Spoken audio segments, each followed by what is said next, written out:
नमन धर्म की उस पताका को मुगलिया काल के दरमियान भी आसमान के चरमोत्कर्ष पर लहराने वाले अंतिम सिख गुरु गोविंद सिंह के चरणों में कोटिस वंदन।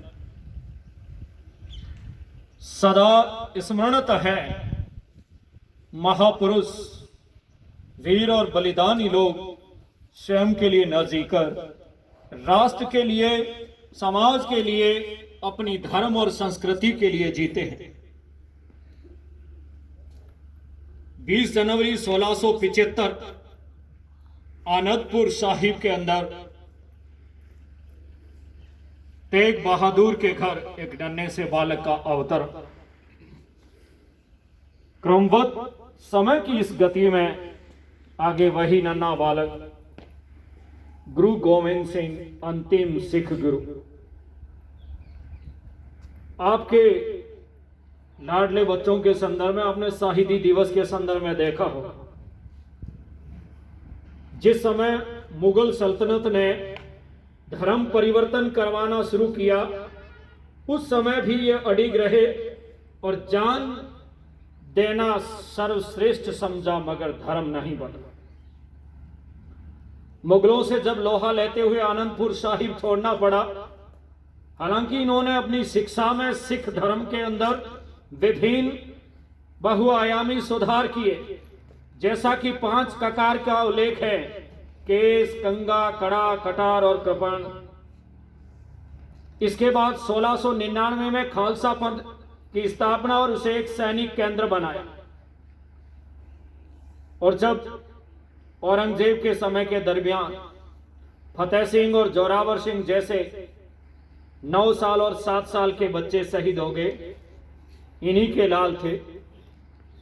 माता गुजरी ने भी अंतिम समय तक राष्ट्र की जो सेवा की, और जब परिस्थितियां ऐसी आ चुकी थी कि अब सिर्फ शास्त्र से काम नहीं चलेगा, तब शस्त्र का भी उन्होंने समर्थन किया और अंतिम समय तक अपने धर्म को बचाने के लिए, राष्ट्र की रक्षा के लिए बलिदान किया। मगर यह देखा कि आने वाले समय धर्म और संस्कृति की अडिग अविरल धारा रहेगी या नहीं रहेगी। आने वाले समय में आने वाले व्यक्तियों में उतना सौम्यता, निश्चल, नेछावर देशभक्ति की भावना रहेगी कि नहीं रहेगी। तब उन्होंने अपने मुखारविंद के शब्दों को अपनी बौद्धिक क्षमता के आधार पे और अंतिम गुरु के बाद में उत्तराधिकारी के तौर पे गुरु ग्रंथ साहिब को चुना। अंतिम सिख गुरु थे। उसके बाद में सिखों की पवित्र धार्मिक पुस्तक गुरु ग्रंथ साहिब को आज गुरु के दर्जे के तहत। बलिदान इस कदर था कि 4 पुत्रों ने राष्ट्र के लिए न्यौछावर कर दिया और आपने अंतिम समय तक अपनी धर्म की पताका को चरमोत्कर्ष तक फैलाने के लिए, यहां तक कि कश्मीर में उस दरमियान भी हिंदू पंडितों के साथ में जुल्मों का सामना करने के लिए डटकर खड़े हुए, और इस वजह से उन्हें अपना राजपाट गंवाना पड़ा, अपने पुत्रों की बलिदान देना पड़ा, लेकिन उन्होंने कभी भी सनातन धर्म या सिख धर्म का अपमान सहन नहीं किया।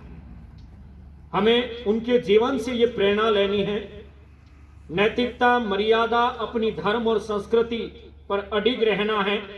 इस समय जो विभिन्न तकनीकी मनोरंजन के माध्यम से हमारे धर्म को पथभ्रष्ट करने के जो माध्यम अपनाए जा रहे हैं, विभिन्न फिल्मांकनों के माध्यम से जो हिंदू धर्म, देवी देवताओं, संस्कृतियों पर जो मजाक बनाए जा रहे हैं, हमें डटकर उनका मुकाबला करना है, कटाक्ष करना उन बातों पर, अपनी धर्म और संस्कृति पर अडिग रहना है। क्योंकि सिर्फ धन दौलत या वैभव ही नहीं होता है, व्यक्ति का अपना स्वभाव, उसके कर्म ही उसे लंबी आयु, लंबी गति और लोगों के दिलो दिमाग में स्थान देते हैं। जय हिंद, जय भारत।